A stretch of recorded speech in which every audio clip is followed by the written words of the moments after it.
Hi, this is Soul Glow Activator, and you get down and dirty with Family Force 5.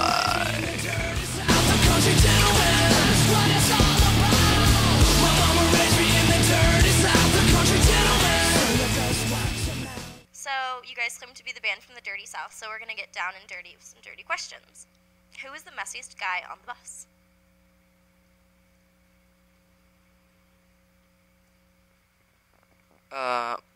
I'd probably say I run a close second to this guy, but probably Fatty right now. His stuff is everywhere. We trip over every single time. His clothes are constantly strewn. He's always working, and yeah, and they stink really, really, really bad. I would run a close second. I've got a kid on board, so I've got to put his stuff everywhere.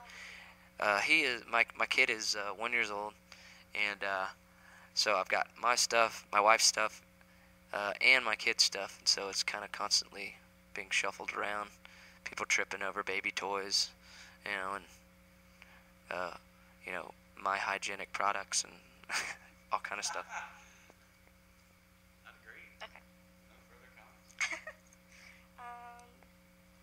How many times do you wear a costume before you wash it? Things that you wear on stage.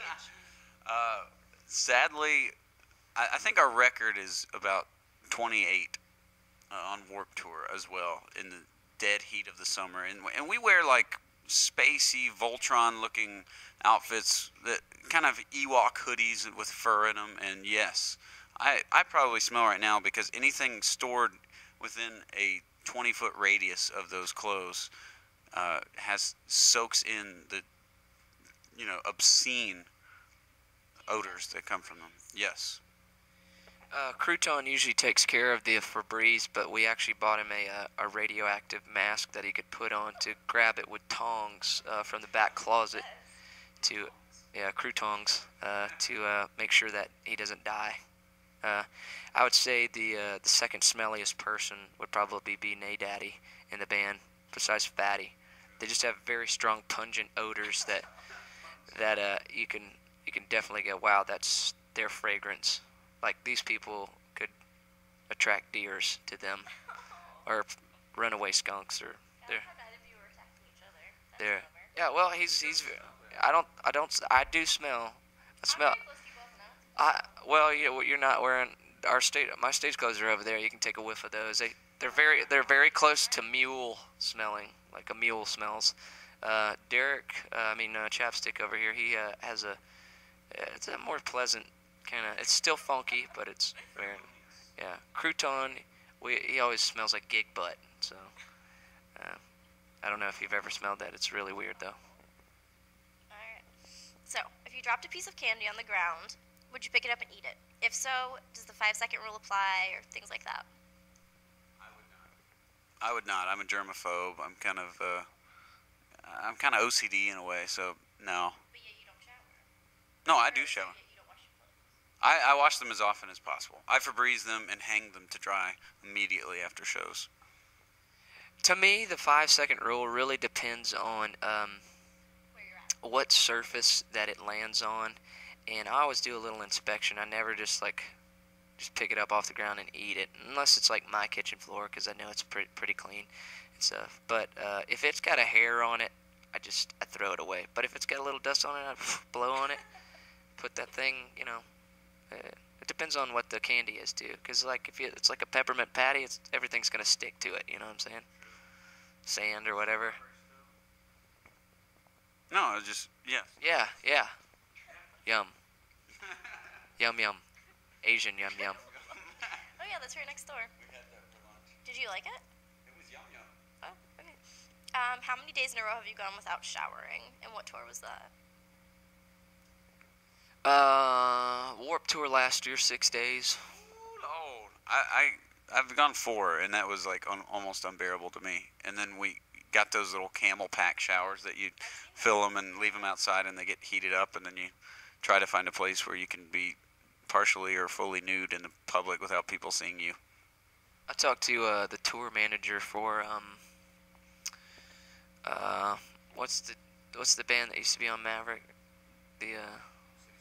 No, not City Sleeps. Not story of the year. Used to be in, no. Nope, not that. I can see their name right now. No, not the finalist. He plays piano. He plays piano. Jack's Mannequin. The tour manager for Jack's Mannequin said that he went a month and a half without taking a shower. And he said he had like two or three pairs of clothes. We definitely found out that like not washing clothes, you definitely start to smell like either some kind of animal or very homeless. If you've been around homeless people, they have a certain like, man, you've been wearing that for a while, and some of our clothes smell kind of like we're homeless.